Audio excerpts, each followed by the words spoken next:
Recall that if we have a random variable x, and we want to understand its relationship with another random variable v, the way we do that is we examine the expected loss in entropy due to that variable. Specifically, to understand the relationship between x and y, we examine the expected loss in entropy due to y. Similarly, for z, we do exactly the same thing. We examine the expected loss in entropy due to z. After we know these two quantities, the feature that we want is the one that results in the biggest drop from h of x. So as you can see, in order to do this, we'll have to calculate three quantities: h of x, the conditional entropy, the entropy of x, the conditional entropy of x given y, and the conditional entropy of x given z. I've written them here over off to the side so that we can keep track of them as we do our calculations. Let's go ahead and find them.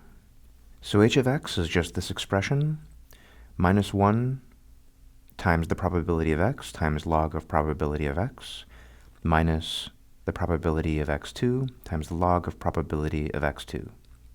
Now remember, the base of the logarithm doesn't really matter. Traditionally, either base 2 or base e is used. Let's assume for these calculations we're using base e. So we can just pull the values for the probability of x1 and x2 straight from the joint probability table.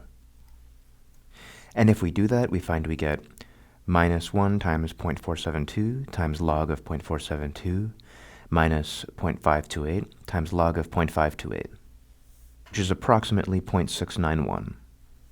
So let's just keep track of that by writing it up here. So 1 of 3 down. Now we just have to do h of x given y and h of x given z. Recall that the conditional entropy of h of x given y is just a conditional expectation. It is the average of how much we expect h of x to change due to y1 and due to y2. So the first term is just this expression below.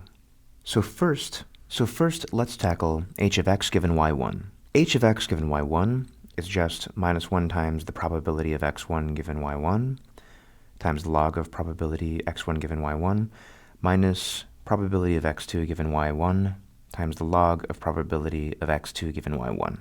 And again, we can just pull these numbers straight out of the joint probability table above. And if we do that, we find we get minus 1 times 0.0318 times log 0.0318 minus 0.779 times log 0.779. And that's approximately 0.3043. Let's just make a note of that here. The calculation for h of x given y2 proceeds in exactly the same way.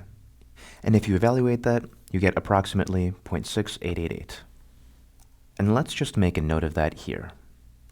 So if we put it all together, h of x given y is 0.32075 times 0.3043 plus 0.67925 times 0.6888, which is approximately 0.566.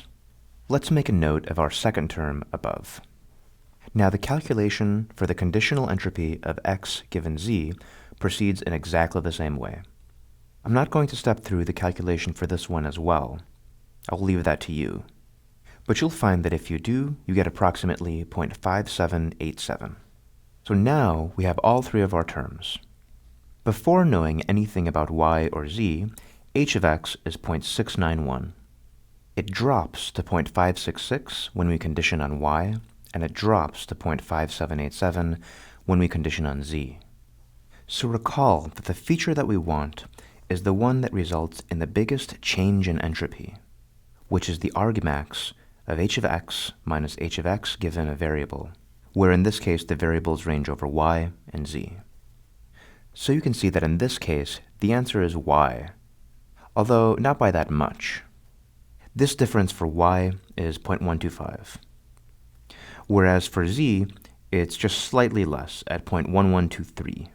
So although y is the winner here, z doesn't do that much worse, and so in practice, if I were going to build a model in order to understand x, I might consider including both y and z.